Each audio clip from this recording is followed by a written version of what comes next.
Hi, I'm Jeremiah Gibbs, and welcome to Find Your Place. I interview top professionals to find out how God is using them to make a difference in the kingdom so that you can discover God's calling on your life as well.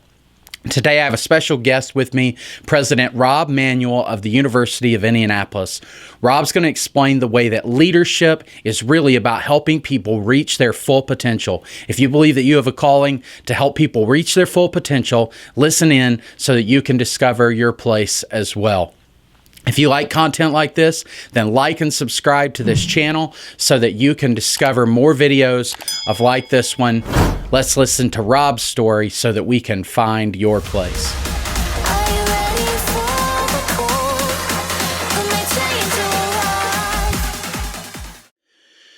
Well, I am here today with my boss, with President of the University of Indianapolis, Dr. Rob Manuel. President Manuel has been president of the university since 2012 and has led our institution into financial health, has had some really great fundraising success and capital improvements, and has done all of that while leading us through our Vision 2030, a strategic plan that really helped us become innovative academically and within the community here in the Indianapolis area. And so an excellent 8-year start to your work here at the university. But I really want to take a moment today, Rob, to kind of get a little bit into your own personal experience of the work and sort of how you ended up doing this. And if you would just, I've already said a little bit about your work at the university, but most of us have no idea what a president does every day. So if you would just tell us a little bit about some of the primary places that you spend your time and what are some of the most important things that you do just on a regular basis. Well, first, thanks for doing this. I enjoy the conversations that are just about the future of the university. So this is nice to do. I appreciate your leadership on all of this, Jeremiah. It's great. Thank you. So the funny thing about a president is it's everything I didn't think it was going to be when I signed up to do the job. So I grew up in academic leadership. I took a bit of time in technology leadership. And when I took the job as president, I realized very quickly it was kind of like mayor of a small town. It was everything from police and safety and working with the community to academic standards and progress and student welfare. And then it turned into things like pandemic management and all things that you just never thought would be part of the leadership position we decided to be in our college. When I was going into higher education, I was told by a number of people that I picked the right thing because we all got our summers off. And that was the biggest lie ever told to me by anyone.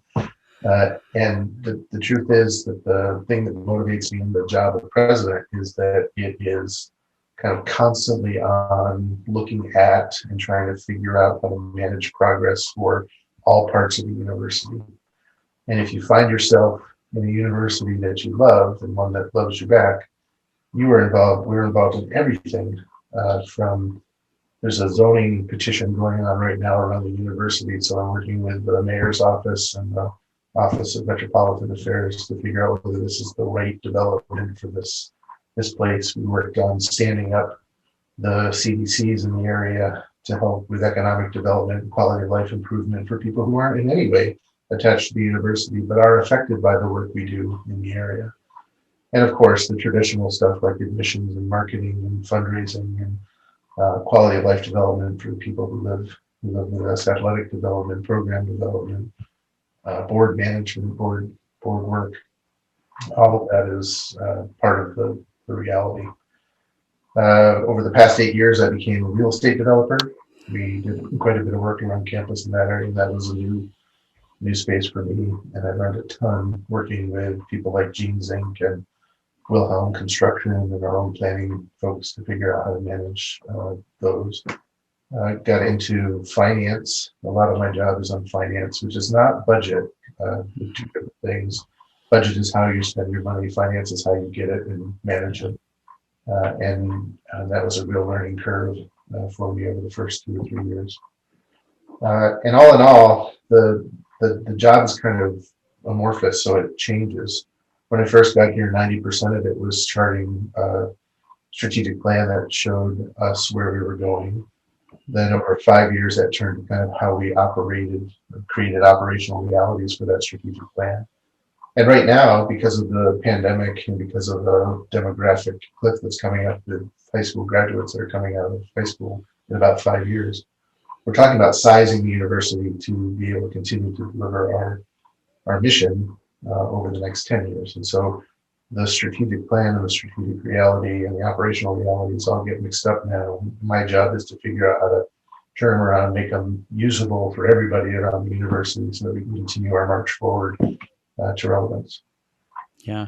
I think one of the things that I've learned, and in some senses, I learned this through pastoral leadership, though, what it means to lead a church.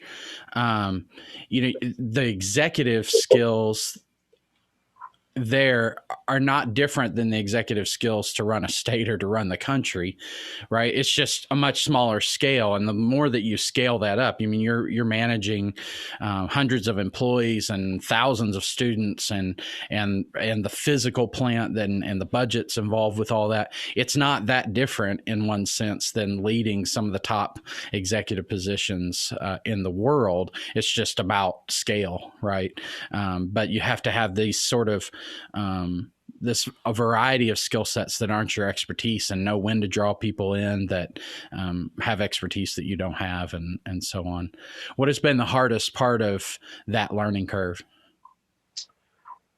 Part of it is, you're hired to be the president. Everybody assumes that you have expertise in everything.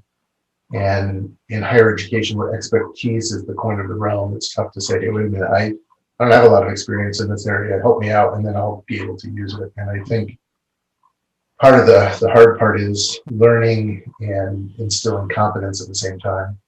So I was a first-time president 8 years ago. I was a pretty young president. I was 46 or so, 45 when I took the job. And I think maybe too stupid to realize the magnitude of the responsibilities put on me at the time. But I had to learn and have people be competent in my leadership at the same time, and balancing that was difficult. So, for example, in the first 2 years, we had to close our Athens campus. Well, I had no knowledge of international HR law or international finance law or tax regulations between LLCs and corporate veils that existed. And I needed to educate myself and then apply that to a strategy for figuring out how to do that in a humane and caring way. And so it was 3 or 4 jobs to do the one thing, which was stand up in front of the campus and say, we need to progress in this way. So there's a lot of behind the scenes work early on to do it. And that those parts change over time. So I'm pretty well versed now in the finance. I'm pretty well versed in the development. I'm pretty well versed in strategic planning. Now the question is, how do you design the future so that we're impervious to the economic realities that are going to come through? And that's a little more futuristic ideation stuff. Yeah. And then, quite frankly, the other part is and I like that you said you see the similarities between kind of congregation management and CEO management. A lot of my direction comes from my faith tradition, from how I figured out how to have a relationship with God. And I know that those two connect, keep me moving in a direction that is, I think, helpful both to the mission of the university, to the impact that any decision I make has on other people, versus what it does for me and my ego and my desire to kind of be out there in public. And so it's all those balancing acts that have been constant companions in the past 8 years. Yeah. So if we could go back a little bit, you probably did not imagine when you graduated college that you were going to be a university president. But there's a path to get there. So what did you imagine when you were beginning your career? What did you think you were going to be doing? What career were you going into, and how did you imagine that? It's funny you say that, because my parents fully thought I would never be at college, anything. And when my grandmother lived to be 104, and every year I would get $20 in my birthday card. And I had worked, I graduated from 3 different schools, right? Bachelor's, master's, doctoral. I Mhm. worked at 4 other schools. And in my grandmother's head, I just couldn't graduate college. And so she would continue to send me $20 saying, keep going, you're going to get your degree. Eventually you'll get your degree. So, I think the people who aspire to it um, uh, may have um, some advantages, right? Because they know the experiences that they're looking for to get themselves there. What I found myself doing was following things that motivated me. That's all. When I was graduating, it was senior night before graduation. There was a bonfire at Allegheny College, and I sat down kind of by myself, a moment of melancholy as all my friends were having dancing, in the background. The college president sat down next to me in the lobby and he said, well, what are you going to do? And I said, I'm going to law school. And he said, why? I didn't have any answer. I wanted to go to law school because my father was a lawyer and I saw what he could do in a small town and I liked the logic, the way people thought, but I had no real reason to do it except I thought that was the next step. So I took a kind of sabbatical from what I was expected to do and became a road warrior for admissions up in for school in Vermont, where I traveled 30 weeks out of the year and just recruited students and talked to people. And I found out that there was a career inside of higher education. And what I really liked was matching the possibilities that the student had to the capabilities that an institution had and helping people find their own way in life. And out of that came this kind of desired career in higher education. And then every time I was at a school, I simply followed the things that people would give me access to and that I enjoyed. And so that was admissions, financial aid, technology, strategy, operations, online education, program development, management, and then ultimately fundraising it into the presidency. Yeah. Yeah.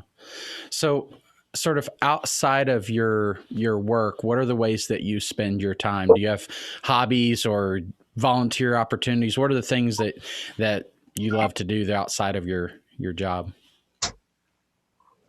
So the funny thing I found I became really happy when I realized there is no outside of the job. And I don't say that glibly. I mean, Yeah. I came into this job thinking that I was going to have to find balance, right? You find the time that you're working, the time that you're with your family, the time that you're doing the things that are good for you. And I realized there's just no time when I'm not the president of the university. So I love to play tennis. And I play tennis 2 or 3 times a week with adults who are working professionals in the area. And I wear a shirt with an eye on it. And invariably, somebody across the net knows somebody who graduated from the university or graduated themselves from the university. And so, to them, I'm the president and playing tennis. And I have to be very careful about how hard I hit the ball and where it goes. But I can have fun doing that. And that's part of the reality of being in one of these positions. Yeah. I'm a photographer who love to go out and shoot people. I got to that because my daughter is a dancer. My oldest daughter was an athlete, and my youngest daughter rides horses, and I like capturing action and motion, and I do quite a bit of that whenever I'm around them or others that will let me take those pictures. And then I like to spend time with my wife and remember that we have a relationship that requires some work as we go through life. Yeah. In our own capacity. Yeah. When you take sort of your interest in photography and so on into the workplace, how do you keep yourself from like driving the marketing people crazy because you have an opinion on that image or whatever, because once that becomes an interest and passion, we also have to recognize that others are the expert and we're even if we have an opinion. Back to the other conversation we started, which was my faith tradition and how I discern paths forward. Part of my calling is to figure out what people are really good at and connect them to possibilities. Yeah. And I think I get consolation out of doing that, right? And Yeah. really enjoy seeing people develop to their best capability. So, I'll sit in a marketing campaign, I'll see a photo and it won't be developed right, or the proportions will be off or something. But my job is not to say, this is what I like. My job is to hire the right people and have the right people who are inquisitive as I am about that concept. Yeah. To understand what excellence is. And so everybody inside of marketing, for example, knows that if they come to me with a campaign for the brand of the university, we're going to have really good conversations about what we're trying to do and how we're trying to do it.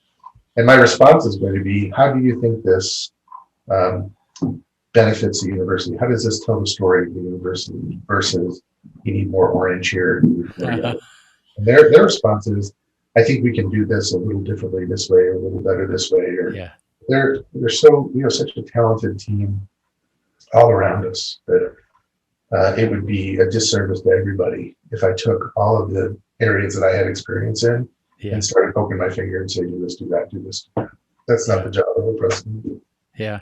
And I think sometimes I understand my own limits as a supervisor at that point, like not being willing to step away and say that they have to live into their expertise in this. And I've got to just, because, it's easy to try to put your finger in everything and that ultimately limits them and you. The other side of that coin is my job is also to expand them and the thinking. And so rather than go into the rabbit hole of, is that picture a quality picture? Say, what could we do with that picture? Or what could we do with that image that's different from what we're doing with it now? And if you look at higher ed in general, and I imagine this has to be the same with the profession of faith, that the design, the problem is not the bubble that everybody thinks is going to burst, or the problem is in design. How do you create fundamentally an attachment between what we do really well and what the universe wants and needs in order to make students ready for the future? It's not about nitpicking whether we're doing it right. It's about expanding people's capacity to help them realize they in fact can create new from their own expertise, and that's what's demanded at this time in order to be financially solvent and relevant and have the institutional effect we want on the students as they go through their career. Yeah. It's interesting. You've now referred several times to your role being helping people sort of live into their calling, live into their expertise, live into their potential. So often I say, when I'm telling people what a pastor does, I say pastors help people live into their calling. And in some ways it makes me wonder if that is really so much about pastoral leadership as it is all leadership. That the calling of leadership may just be, how do I help this person live into the best of what they can be, so that and how does that align with the needs of the institution as well, obviously. I think there's a book called Heroic Leadership by Christopher Lowney, who used to be a Jesuit, worked on Wall Street, became a Jesuit priest, and is now doing a lot of nonprofit work in the world. And he takes all of the tenets of kind of Jesuit pedagogy, nation, spirituality, and applies it to management techniques that he learned when he was at JP Morgan or Goldman Sachs, wherever he was on Wall Street. I've read that book like 800 times and invited him to speak to our cabinet about how you make that informed leadership that is caring and not just about the right decision. And higher ed is not an efficient organization, right? It has its unique characteristics to it, but that's what makes it beautiful and what makes it unique, and it's what makes it caring. The only way that we've been able to get through all of the disruptions that happened with the COVID virus is because we focused on care of the individuals first. And if you came and put your consulting comb through the hair of what we've done, you'd find all kinds of decisions that you never would have made if we were just a for-profit institution. We gave away money, we helped students acquire housing and food when they couldn't afford it, didn't have anywhere else to go.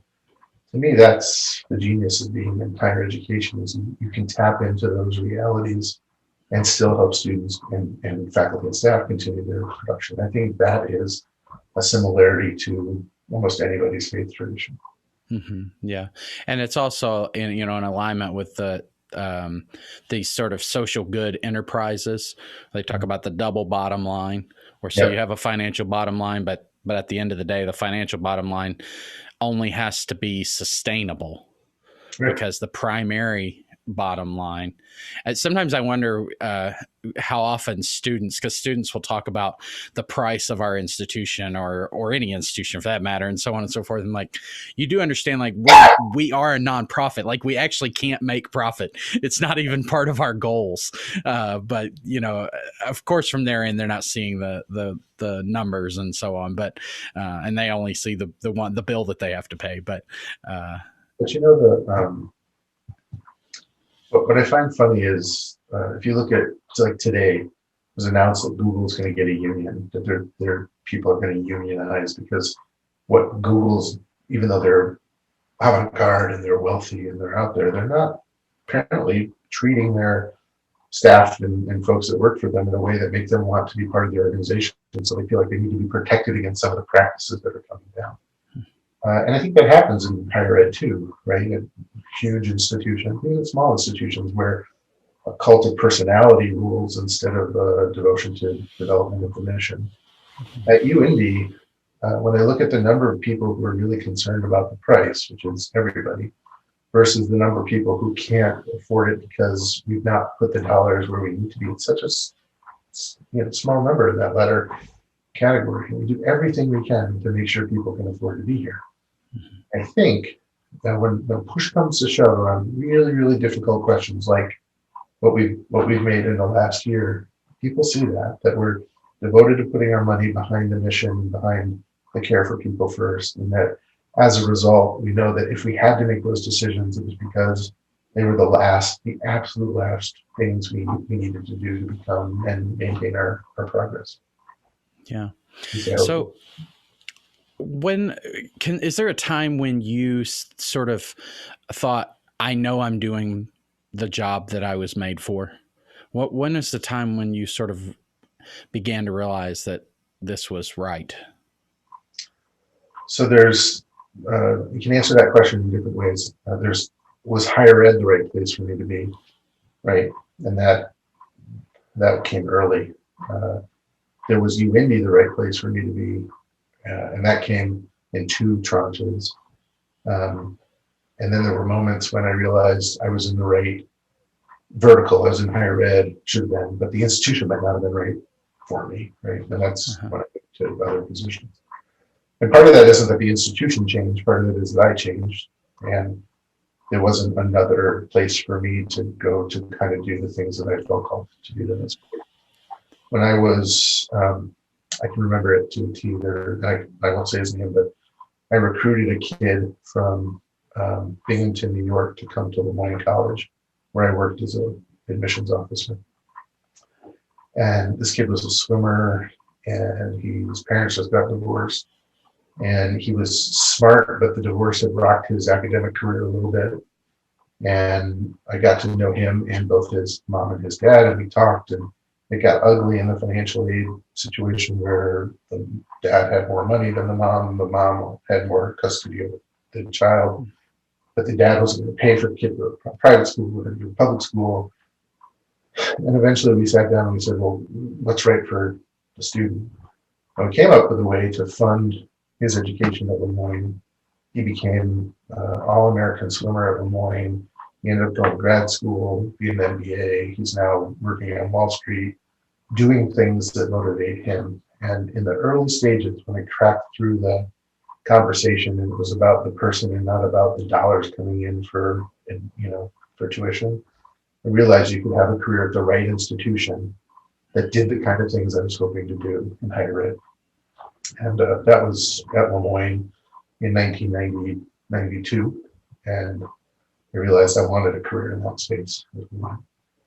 Yeah. At UIndy, it happened when I first got here. I made the first mistake you might remember this. I sent an email out to what I thought was a cabinet, but it turned out to be to the entire population of everybody, inviting them over to the house to say hi. And I realized when I got 52 baskets of muffins and 42 loaves of bread that this was a community that really wanted to be connected to people. And I instantly kind of fell in love with the place and realized that I could not only kind of be helpful in the future direction of the university, but the university could be helpful in my own development, my children's development, the work that we do. And I just enjoyed that a lot. Yeah. It is traditional that, at least in my job, about every 8-9 years, you go find another job. Yeah, I'm at 8-9 years right now. And this summer I did a little kind of retreat with myself and did some analysis on what I really wanted to do and where I wanted to be. And I realized that I needed a new job, but it had to be at the same institution because I didn't want to leave UIndy. But I know that UIndy now is different than UIndy was 9 years ago, and it needs a different president. It needs somebody to do different things to be able to be sustainable down the road. And so my new next 8-9 years will be devoted to figuring out the design of the university to be successful through what will be really turbulent times in the upcoming 5 years, because we've developed such great leaders on campus that they can now do the things of incremental revolution on programming, development of operational efficiencies, all that stuff can be managed. Now my job is to kind of think about what the next iteration of the vision would be down the road. Interesting. Yeah. One of the things that I have, when I talk about calling with folks, I often talk about the ways that your personality will sometimes determine the kind of job that you do, but other times it's going to determine the way that you do the job. And you're saying, actually, there was a way that you did the job for a while, and because of the needs of the institution, it sounds like also your own personal just need for kind of growth and so on. You plan to do the same job differently, even within your own the term. The term hasn't, nobody else changes, but you say, I'm changing the way that I do the job. That's a interesting, and it sounds like that's an intentional step for you. You're making a decision to do that. Yeah, I think it's similar to your path. I know you don't want to be interviewed yourself, but the idea that you build a skill, you develop a skill, and you have to use that. I feel like I have to use those things that I developed. And oftentimes that requires a new position, someone to say, now you can do these kind of things. But when you're president, the only limitation on how you craft your reality is your conversation with the board and your understanding of what the community needs. And so there's no need to find another institution now. One, because I really love UIndy, and two, because I see a perfect fit between how I can redesign the new skills that I've developed to help the next 5 or 10 years unfold versus having to go to another institution to do that. Yeah. And, you can see that in your own development. The church that you're working with now, the programs that you've developed, the people that you've brought on, those aren't things that your movement into the United Methodist Church, those are not things that you could do all at once just because you wanted to climb a ladder. They're things that you do once you have the capability and you've got to use those talents to do better. And that's where the inner drive comes from. Yeah. Yeah. And I think I've certainly for me, and I appreciate you bringing up the transition to church leadership. Probably a lot of people that are watching this won't know that I've been at the university for no, it's okay.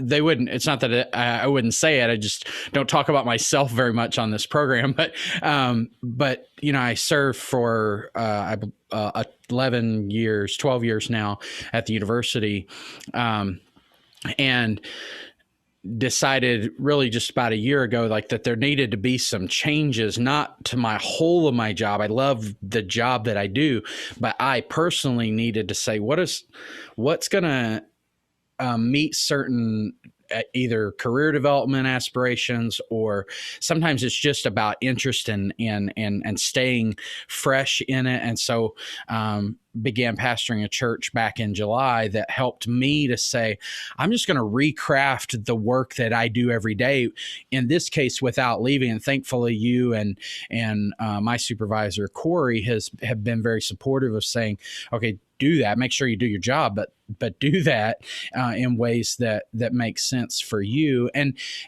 even the fact that I've started this program has been a piece of that. It's like there's this interest, and so how do we connect that, and how do we do it in ways that connect with the grant initiative that we have, and connect with the daily work of our office, and then therefore is a thing that I can align with my work, but it's really a new thing. It's something different than the day to day of how I've gotten into in the job for a number of years.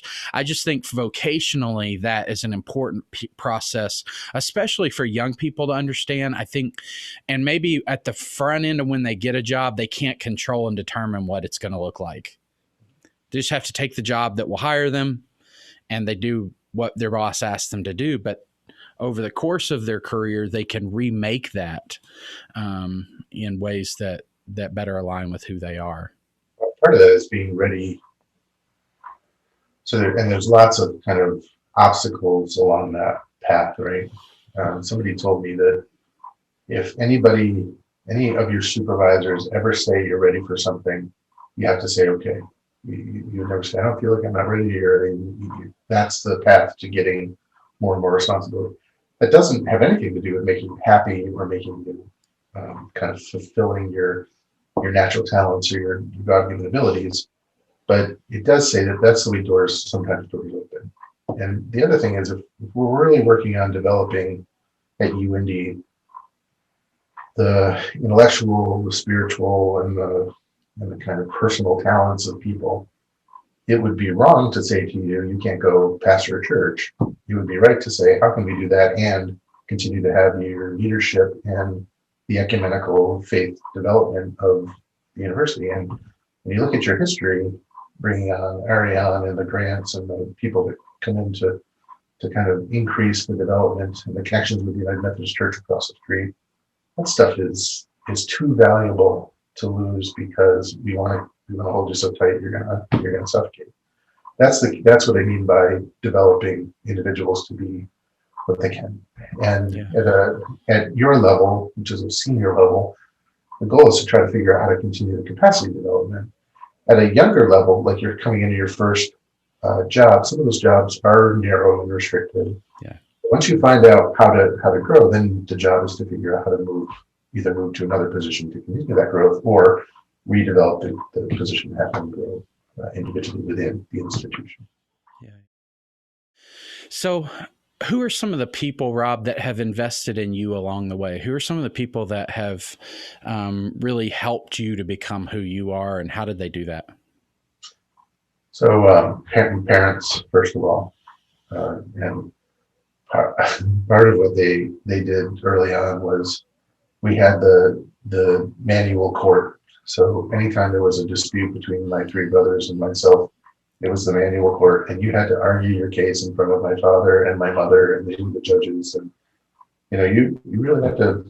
It was all fact based, and it was. I can remember swearing myself in on the Bible and all stuff. And I remember thinking that, when you review it later on, being an advocate, being able to articulate what really makes you angry or ticked, or what's fair and unfair, and really civil discourse controlled by parents, and it was interesting to me. I liked that kind of stuff. I had a professor at Allegheny, Dr. Stephen Lyons. He's a history faculty member who had a whole course on the rutabaga, and I remember thinking I had to take the class as a general education requirement. I was a chemistry major, going to go pre-med. I took this class, and for 15 weeks, I couldn't wait to get back the next week to discuss the role that the rutabaga had in the development and the history of people in Europe. And I loved thinking as a result of Stephen Lyons. And he he kind of recognized that a little bit and helped me learn to write, helped me learn to do some research, really took an interest in me and intellectually brought me along the way, which is why I thought law school at that point was the place I needed to go, right? I loved arguing from Manuel family court, and I liked inquiry from Stephen Lyons in history. Then I went to Lemoyne College, and Dr. Ned Harris was the director of admissions. He was a PhD out of Syracuse, and was really one of the first people into enrollment management. So this was back in the early 90s. One of the first people to bring together financial aid and admissions and marketing communications and bring it together in a way that benefited the university. And I thought that man was brilliant. And he, for whatever reason, he tapped me each year for 4 years to do something different that broadened the scope of the work we did in admissions. So 1 year it was marketing communications, the next year it was financial aid packaging strategies. The third year, it was the development of kind of data-driven exercises with the students. And what I was responsible for was creating the model and then teaching and educating people to do it and then moving on to the next level. And in his mind, he was creating greater capacity for the organization. And in my mind, I was getting exposure to all these different things. Yeah. He kind of insisted during the time that I get a master's degree at Syracuse. And so I was going to school on weekends, working, traveling, driving all over the Northeast during the week, coming back to school for the weekends. I did that for 2 years, and I never got tired. And that's where I learned higher ed was really easy for me. Then at NYU, I teamed up with David Finney, who was the vice president for enrollment services, and he put me in positions I never should have been put in. Like, they gave me $26 million to put NYU online, to put 500 hours online. I was about 26. And the reason, I got that was because I worked at an internet service provider in the evening and understood how packets were delivered to the internet. I really, at times when that shouldn't have happened, learned so much in that capacity. He then brought me back to be the chief technical officer for the school, and we developed lots of new technologies that worked there. Then when I went to Georgetown, Jim O'Donnell, who was the provost at the time, and a classicist. This guy is the world's leading scholar on Augustinian theory, and just a brilliant man. Did for me what I'm trying to do for others now. He basically said, I know you've got talent. I've seen you do this at NYU. Bring me the strategy and tell me how I can help you move forward with it. And when I did it, he critiqued it like a dissertation. Rob, you got to think about this. This may or may not play in this culture. You have to do this politically to move through. And boy, we examined that. And in the end, I thought, because of that, I'm an expert in this. And now let's go figure out how to make it happen. And so part of it is paying it back along the way. But I can point to those people through my history and say those are the folks that kind of helped me realize how to use my gifts. Yeah, I one of the reasons that I asked that question, I ask a similar question to nearly every person that I'm interviewing for the program, and one of the reasons is I think I hope that young people will understand how important these people are while they're still in the relationship, and be able to place, first of all, just be grateful and have the gratitude, but also to be able to take advantage of those opportunities. You really need to be more aware that there's an opportunity being given to you, that this is a door being opened for you. And sometimes I think, especially at the early parts of people's career, they don't always see that. Yeah. So, this is kind of a big sort of ethereal question maybe, but how do you hope that the world will be different because of what you do every day? Well, that is a big question. I don't think I read through that one in your pre. I guess I don't think so much about the specific changes that we'd make, but rather the capacity that we're putting out there. What I'm really most fond of at UIndy is the institutional effect we have on a tremendous variability of students that come through our door. 45% first generation college student, a very large increasing Black and Hispanic population coming through our doors. We're really educating urban, rural, geographic diversity, international, local. It's all here. There's a reason to believe that because of the interactions that occur at UIndy, wherever those people go, there's going to be changes to the world that are as a result of their only could have happened because they came here. And so I don't know that I think people are going to get wealthy or have good lives or become politicians. I just think what we're doing will have an effect on their lives down the road, and that's because of the work we're all doing here. Yeah. And I love the fact that in the middle of the country where everybody assumes diversity doesn't exist, this is really one of the most robust, diverse communities I've ever worked in. I've been in New York and DC, where the surroundings are diverse, but the institutions might not be. Here, the institution is really diverse, and we're having that kind of impact, and that's internal motivating for me. Yeah, yeah. We'll go from one ethereal question to another. I want to ask you if maybe you've ever tried to summarize your life into or your work into kind of a mission statement. Bishop Trimble of Indiana UMC, he has a statement that he says that his purpose is to encourage people with the love of Jesus Christ to their potential. And I've sometimes talked about my mission as helping somebody take one step closer to Jesus wherever they are. Have you ever tried to say, well, this is what my life mission is? Recently, yeah, but I like yours, and Bishop Trumble's much better. I think, and this is both with my own kids and my family, and with the work that I do, which is I like your concept of taking one step further to something. Mine is trying to get them to take one step closer to their really fullest potential and understand what that potential will be. And that's changed over time. So at Lemoyne, it was finding the potential and the match between what they could be and what the institution could provide for them.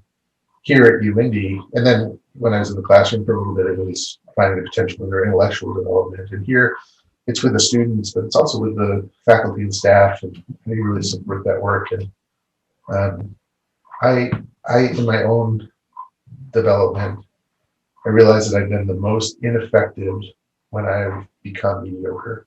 And everybody's point of mediocrity is different, but I don't like sitting on the kind of past, or sitting on knowing that I got by but could do better.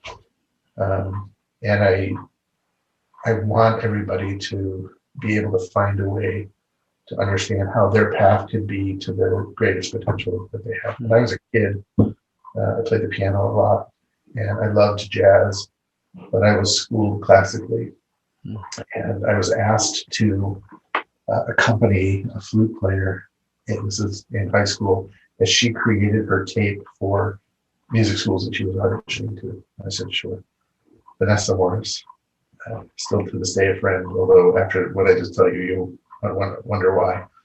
And I didn't really practice that much, because it wasn't important to me. And I knew I could get by. I was just being accompanied. So I look back at this as a great moment of mediocrity. When we started to play, I relied more on the jazz, which was to just kind of make it work, right? And I could, she was playing this beautiful classical piece, and I was kind of making it work. And in the end, our teacher came and pulled me aside and said, Rob, that was beautiful, but nothing what we were after. And so we had to wait a couple extra weeks while I actually learned the piece and came back, and I realized I can't just skate by with what I think is right and what gets you by. You've got to figure out how to do to the best of your abilities what you can do. And that's become my own personal mantra, and I hope I'm able to bring that out in the leadership work I do anywhere I am. Yeah, very, very cool. So last question for you. We've got this program is really designed for people who are making decisions and transitioning, either transitioning or first deciding what careers they're going to pursue. And you really get to be a part of that process for literally hundreds and even more than 1,000 persons every year. What advice would you have for people that are sort of either making those decisions for the first time or are transitioning into new lines of work and so on? How would you, what advice would you give for them? Um, this might be a 4-day answer. You can cut me off whenever you're sick of it. Early on, when I was pushed by the president around the fire pit to say why I was going to law school and I didn't have an answer, I felt really lost, right? And I didn't know what that was. I just felt like I had put all of this effort in the last 4 years into something, thinking I was going somewhere, and now I didn't have an answer for what I was going to do. And I can tap into that feeling at any point to realize what somebody's going through. I let the external accoutrements of safe society dictate where my path was going. So it was an external pull. Somebody I loved, my father was a lawyer. I want to be a lawyer, right? Lawyers get paid well. Lawyers have high prestige. It was nice to say at parties that I was going to law school, kind of stuff. But in the end, internally, I was not in any way moved by that work, by that path. And I kind of realized that as a moment, if you fast forward now 15 years to when I'm working at Georgetown, going through an Ignatian spirituality retreat, trying to discern desolation and consolation in my life, that I'm moved by certain things that motivate me, which are connected to God's gift in me.